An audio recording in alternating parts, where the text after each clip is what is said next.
You are listening to the ForceCom Frontline, bringing you to our soldiers on the front lines of readiness. Hey everyone, welcome to the ForceCom Frontline. I'm Ashley, and joining me again today to share hosting duties is Dean. Glad you came back, Dean. Today we are joined by Brigadier General Curtis Taylor. He is the Commanding General of the National Training Center in Fort Irwin. General Taylor is here to talk about how NTC is preparing soldiers for the Army of 2030. He will give us some insight into some of the weapon systems the Army is using to improve soldier lethality on the future battlefield. So welcome, sir, and thank you for taking time to talk with us today. Well, it's great to be here, Ashley, and thanks, Dean, for being a part of this as well. Looking forward to it.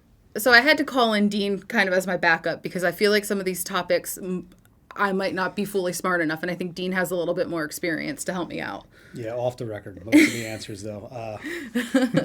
All right, Dean, I'll let you get started. Okay, question one, sir. Unmanned aerial systems are proving, that's a tough word, are proving to be such an important part of today's modern battlefield when soldiers need to target and engage the enemy.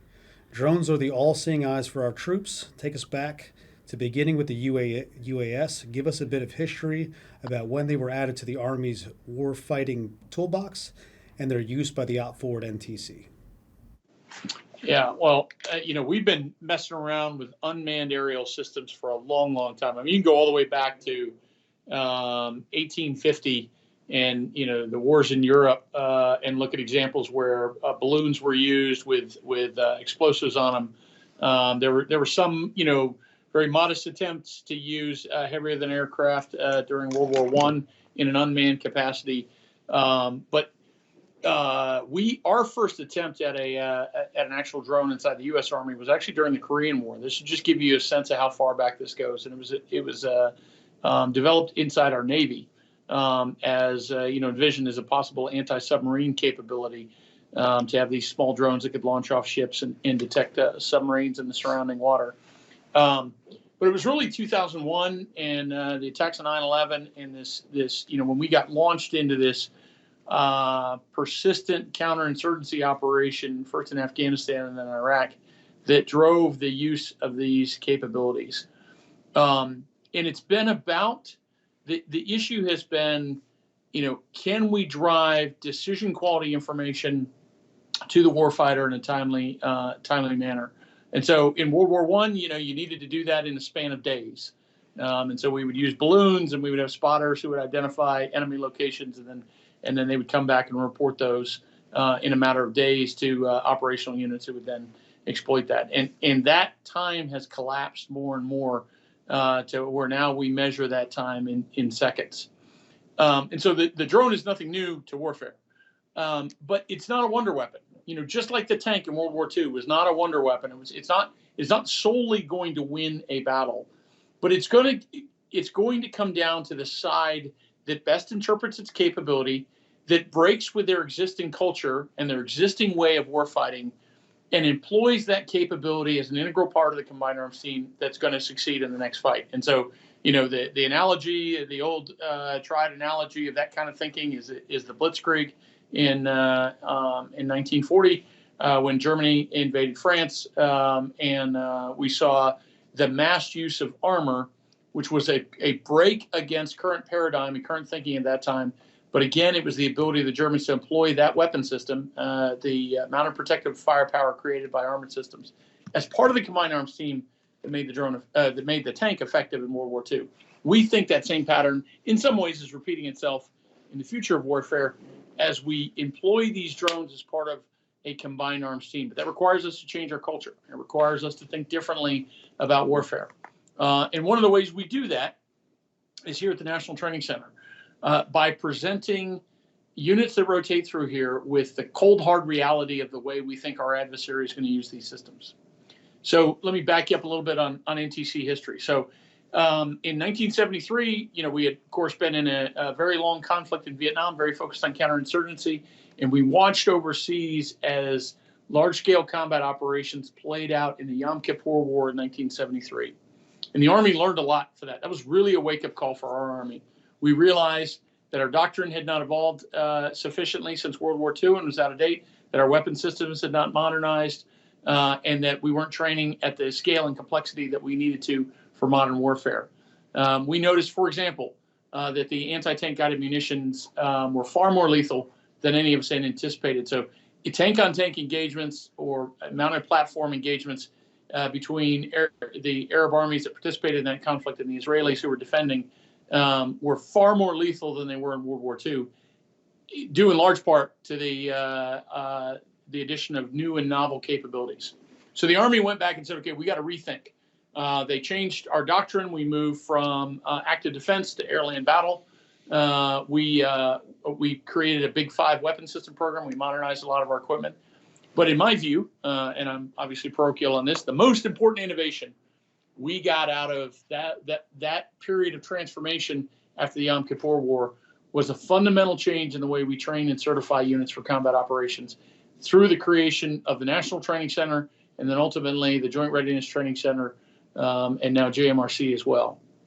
So we made the decision back then that we would never again be put in a position where these kind of emerging asymmetric threats would catch us off balance in the first battle of the next war. So we're going to invest a lot of American taxpayer money and a lot of time and sweat to confront those realities in the unforgiving crucible of the most realistic training environment we could create. It was the whole premise behind the creation of the NTC. And so we started in 1981. We started doing battalion and battalion rotations. Within 5 years, we'd moved to brigade level rotations and then started a series of running, really for a period of time, we were running 14 rotations a year, really trying to understand how do we fight in this new and modern battlefield.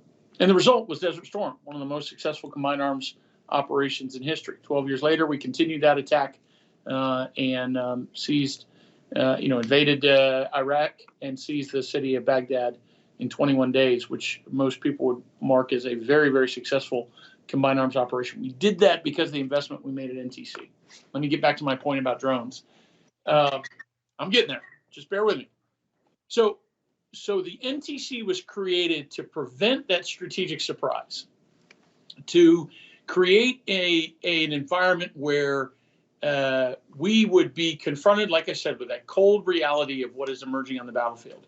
Well, the NTC was very successful in doing that following the Yom Kippur War and in the lead up to Desert Storm. And I think it's part of a broad success story, certainly not the only part of it, a broad success story in the transformation of our Army between Vietnam and Desert Storm. But that struggle continues. And the next phase of that evolution now is the introduction of a new and novel asymmetric threat, which is not just drones, but the use of massed drones, the use of drone swarms. And these are new capabilities. So if the NTC is going to be true to its purpose, we got to get ahead on this.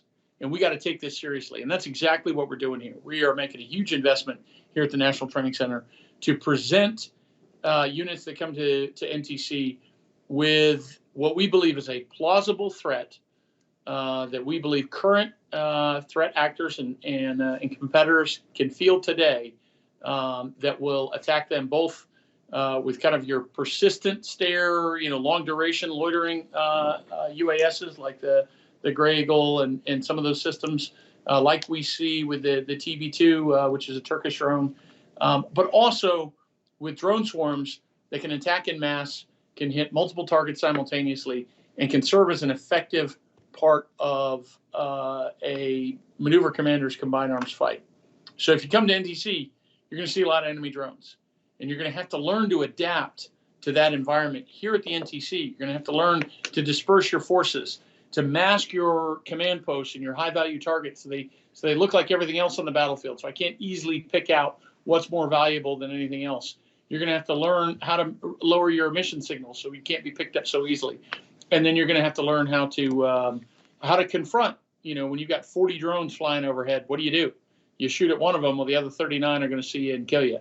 And so how do you operate in that environment? And that's the kind of philosophy that we're bringing to bear here at the NTC. So when I was doing some research before we got on this call, one of the two words, I guess, that I saw was transparent battlefield.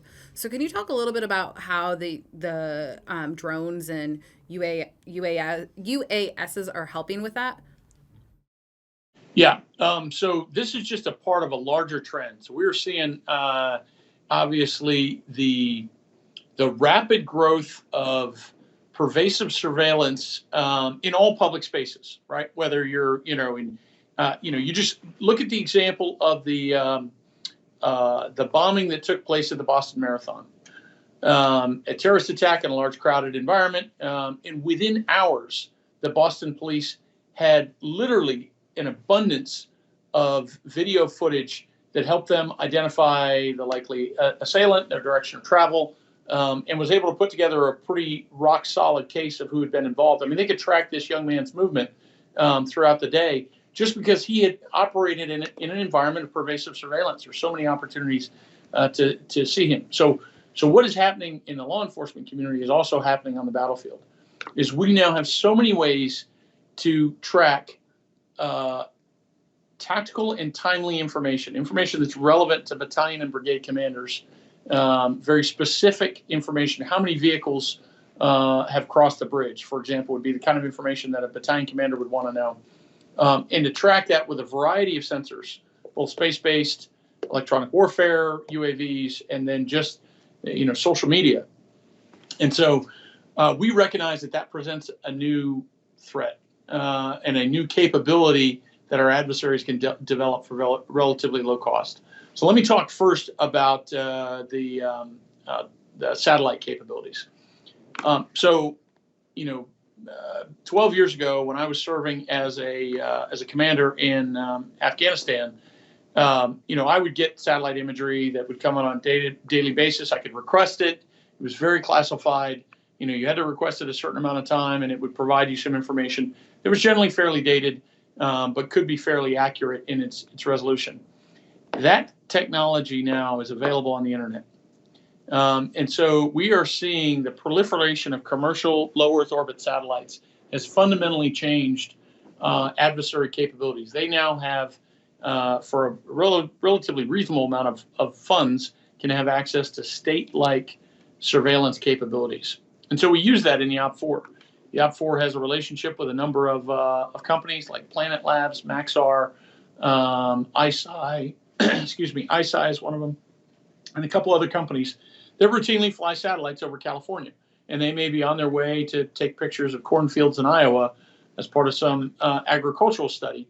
But while they're flying over the National Training Center, we can request that they take pictures of the NTC and then provide that immediately to our opposing force, who has learned very quickly how to utilize that information. And the low Earth orbit satellites that they've been using are of such a resolution that generally you're not going to identify a type of vehicle, but you can tell, hey, there's a group of vehicles there. And that's probably a command post, that's probably an assembly area. And then you queue, that's a tipping asset. So you tip an asset to go out and investigate it further. And then it provides the queuing information that you can use for targeting. So that's just one element. Another element that we see happening in real war and happening, certainly we saw it in Nagorno-Karabakh, and we're seeing it again in the conflict in Europe, is the use of social media. And so the reality is that any large event that happens in the public space is going to be in social media in a matter of seconds or minutes. I mean, just look at the bin Laden raid that was announced to the world by a tweet from a neighbor. The Israelis have made a lot of progress with this in recent situations in the Gaza Strip, where they have realized that if they're following social media, they can almost know the front lines of their troops better than the units on the ground. So we replicate that here at the NTC. We've got a very elaborate internal internet that we use, and we've instructed our role players if they see any Army activity, any military activity at all, take a picture of it, put it on this internal internet, social media, and then both sides can use that to track and gather intelligence information. So that's really kind of how we're bringing all of those modern capabilities together to create this transparent battlefield. And one of the key insights of this is, especially in the desert environment we have out here, you can't be invisible, but you can look unimportant. So the goal we tell our commanders is, look, you're not going to hide, 1,700 vehicles in an open desert. You're just not going to do that. But what you can do is make those 1,700 vehicles all look indistinguishable from each other. So it's really hard for me to pick and choose which are the ones that I think are most important to my operation. And if I'm in an environment where if I shoot at you, you're going to shoot at me, well, then I got to be very selective at what I shoot at. And so if everything looks the same, you've complicated my problem. And that's really how we're coaching units here at the NTC. Yeah.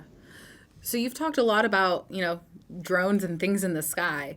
And when I think about NTC, I think about tanks in the desert and blowing up things. NTC is known for the harsh environment and the ruthless and capable OPFOR, and the very realistic training. And of course, being in the desert, the large training area. What else are you doing to provide realistic training to better prepare Army combat formations? Yeah, so there's 3 things you can do at the National Training Center, and I would argue at any of our combat training centers that you can't do anywhere else. You can't do it at home station. You can't do it anywhere else. It's just unique to the huge investment we've made in these combat training centers. The first is that world-class OPFOR. So if you train at home station, the challenge you have is you're bringing another unit to serve as the opposing force, and you got to train them up and make sure they're ready to go. The advantage we have here at the National Training Center is we have an opposing force, a professional opposing force that fights on the same terrain every month. And they get really, really good, as you would expect any unit would. They're not better than anybody else, and they're not, they make mistakes like any other unit, but repetitive action over time on the same terrain makes them very, very comfortable.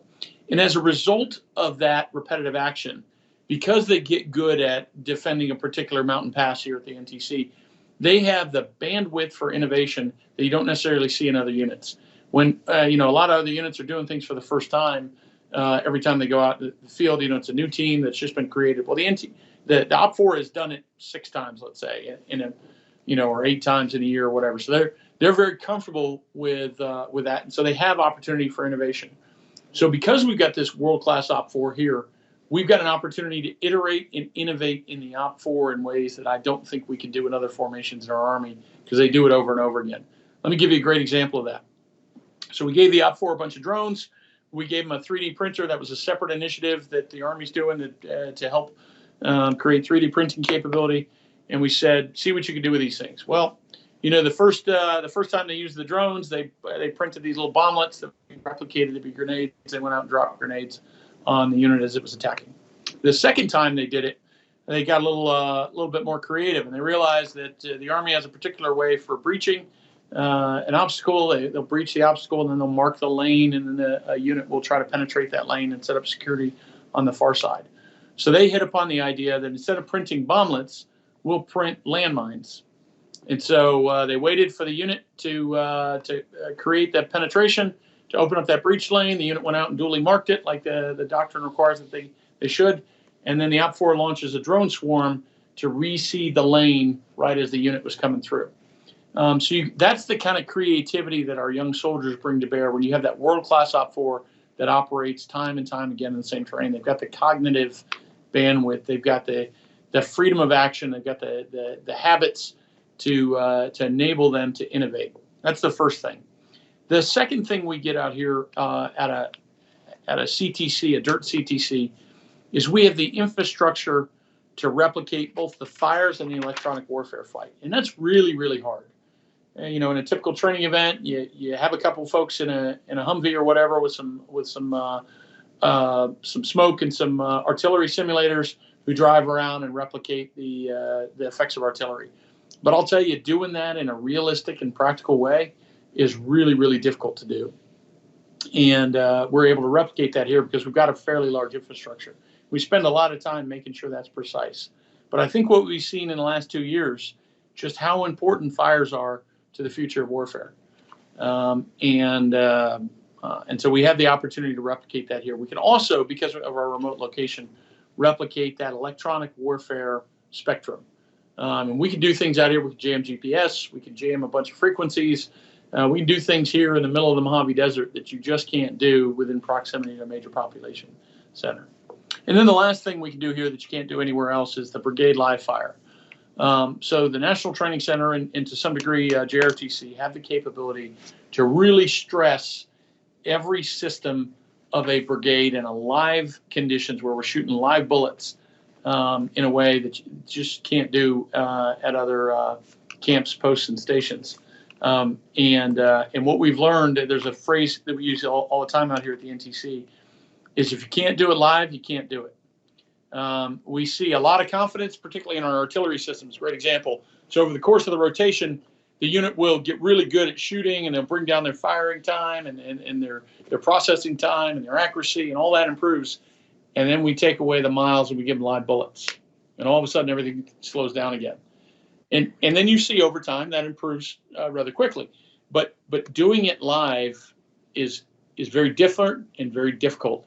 And we don't want to be doing it live for the first time in combat. And so that's really kind of what we think is the value proposition of our DIRT training centers. Sir, you said something that I wanted to go back to, not necessarily about what we're talking about in this episode, but you mentioned the OPFOR and these soldiers really repetitively doing these things and getting better at them. And when I talked to these soldiers, we went on and we were talking about, well, then you go to your next duty station and you're taking those fundamentals and you're the master of those fundamentals after being at a place like NTC, which I thought was interesting. Yeah, absolutely. And we use that as a great selling point to young officers and NCOs who are very serious about the profession and want to be the best at their chosen profession. And I'll tell you, there's no better place to do that than at the National Training Center. You know, a typical captain, let's say, 5 years in the Army, fresh out of the captain's career course, shows up here, he gets a command. In our 11th ACR, they'll be leading 30 to 35 vehicles, so about a battalion formation, conducting, and we call it a mechanized infantry battalion. It's modeled after a Russian design, and they will fight really at the battalion level, and where their peers in the course of their company command may have the opportunity to engage in 4 to 6 battles over the course of their command. They will engage in 40, 50, 60 battles. And you can imagine the skills that you learn doing that just really make a big difference. So I really encourage folks who are serious about their profession to come here to the NTC. I'll talk quickly about myself here if I could. As a young officer, I was coming out of company command, and my brigade commander asked me where I wanted to go next. And I had this idea that I was going to go to the Harvard Strategist Program, which it's a great program. And I had read all this on the internet, and it sounded like a great opportunity to get an advanced degree and do some really cool stuff. And I think that's still a great opportunity for folks. But this particular commander asked me, "Hey, what do you want to do next?" And I said, "Well, what do you want to do with your career?" And I said, "Well, I'd like to command a battalion at some point." And he said, "If you do, while Harvard would be great, I don't know if I would have gotten into Harvard. I encourage you to go get a PhD in warfighting at the National Training Center." And so he sent me out here as a young captain, and that's exactly what happened. So I came out here. I thought I knew how to fight, and then I got the chance as a young captain to spend a lot. I was on the Bronco team, so I was with the brigade staff, and I learned so much about the full symphony of modern warfare. There's a young captain just sitting around campfires with some of the smartest, combat professionals I had ever met, struggling with these problems as we observed and coached and taught units, and as we tried to understand root causes of the challenges they were having. It was a brilliant education. I did that for about 15 rotations here. And then immediately, 9/11 happened during that time. The invasion of Iraq happened. And next thing you know, I'm a Battalion S3 sitting on the Sunni Shia fault line just south of Baghdad in the middle of one heck of a mess as we're trying to sort out that. And I will tell you, that education I got out there at the NTC was so valuable to me and my soldiers, because I learned how to fight, and I learned lessons from watching units come through. And so I can't agree more that this is a great opportunity for young officers and NCOs who are interested in becoming experts in their profession. Gosh, did you ever think you'd come full circle and be the commander of NTC? No, not in a million years. I'll tell you, I've got the funnest job in the Army, and I can't believe that the Army's going to let me do this, and has let me do this for as long as they have, and I just continue to love what I do, because the focus here at the NTC is completely on warfighting. We've got a saying here that we only do one thing and we do it really well, and that's bringing in these rotational units, giving them the best possible training they can get anywhere in the world, and then sending them back home at a high level of training and material readiness. And we take that mission very seriously. But that gives us not only a singular focus on warfighting, it also gives us a predictable training calendar. And it's a really neat small town community here as well. We're kind of out here in the middle of the desert by ourselves. But what you find is, you invest heavily in quality of life, and people really enjoy being a part of this small community with a singular focus. So, sir, you already kind of answered some of the question already, but I'm going to go ahead and ask it anyway. For decades, the Army has been organized around massive, hard-to-conceal military formations, counterinsurgency, COIN environment. The threat to the Army combat formations was limited due to our tactical advantage.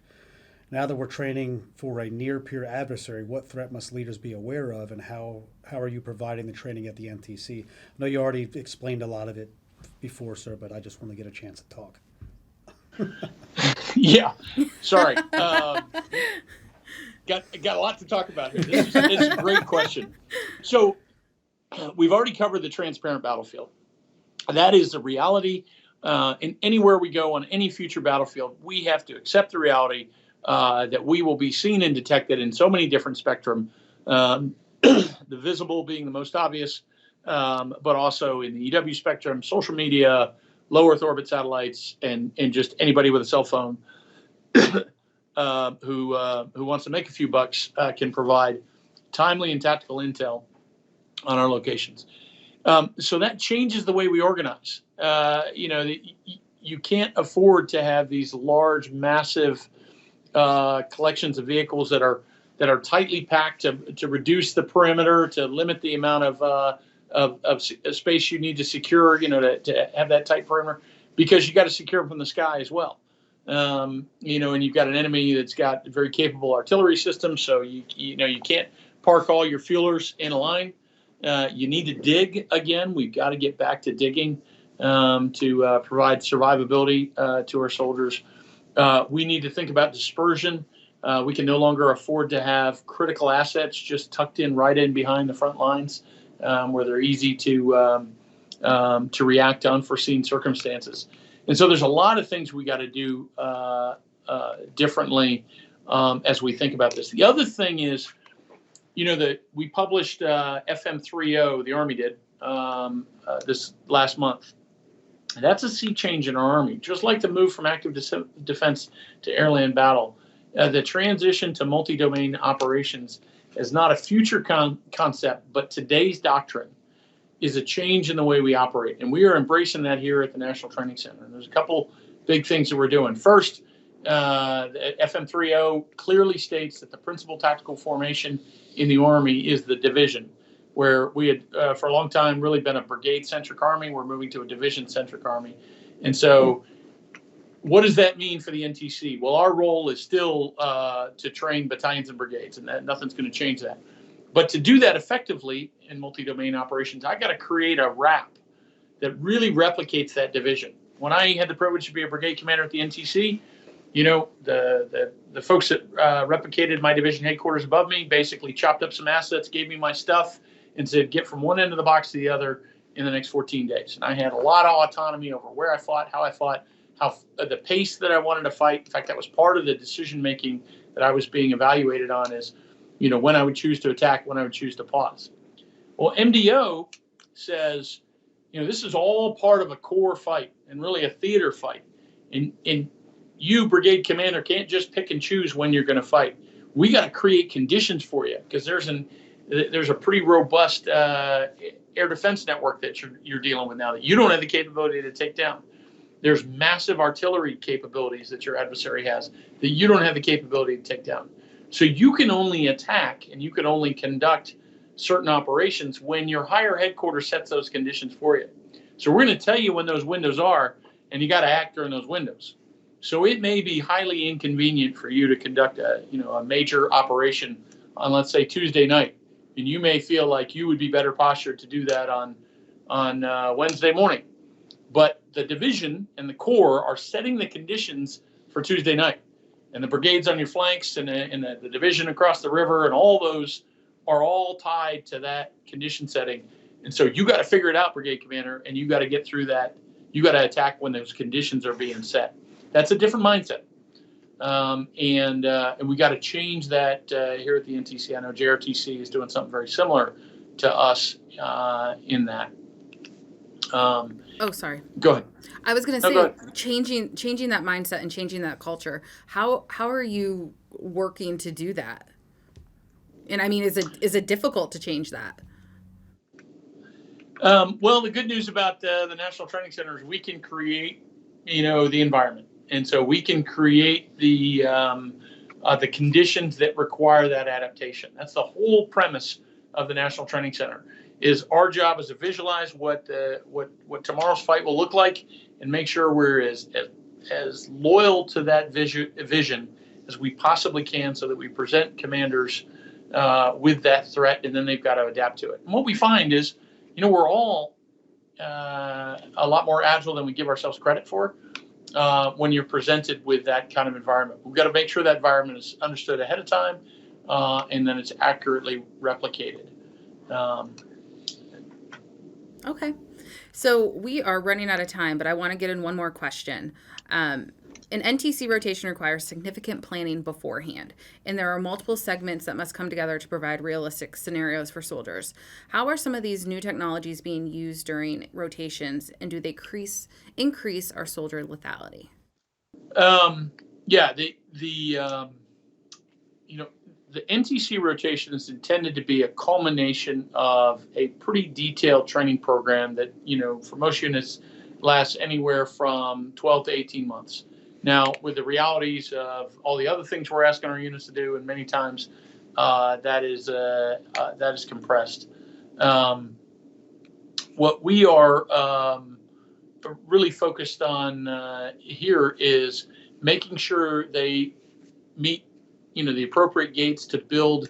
What we really want them to do is build mastery of the fundamentals: shoot, move, and communicate. And so the big thing, we'll meet with a unit about a year out, and then we meet with them again about 9 months out, and then another meeting about 5 months out, and then we have all the leaders from the unit come here about 4 months out. We do a 1-week planning session with them, and we do some training there. And then we see them when they actually show up here. But what we really emphasize there is they've got to absolutely master the fundamentals. They've got to set their team as early as they can, and then they've got to really focus on proficiency for our armor and striker formations. Obviously, maintenance is hugely important. So we want what we think is really important here is training our operators and training our mechanics on how to maintain their equipment in a field environment. That sounds simple, but man, these are complex machines, and all the stuff we're adding to them is only making them more complex. So we need experts to maintain them. We need experts to operate them who understand their equipment. We want to make sure that they're allocating time to do proper maintenance before they come here. We see a lot of units that might show up with a very high operational readiness rate, and then 3 days into the exercise, you can tell that there were some things that might have been overlooked in that reporting. And so we want them to invest the time to build that. What we've learned too is our communication technologies, our network is really, really important, and it's really fragile.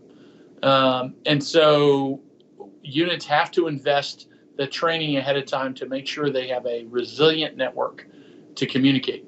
We see many of our brigades will culminate first, not because they run out of combat power, not because they run out of fuel or ammunition, but because they run out of the ability to communicate effectively across the formation. So the brigade commander makes a decision that he doesn't want to do to stop the attack because they can no longer communicate effectively across the formation.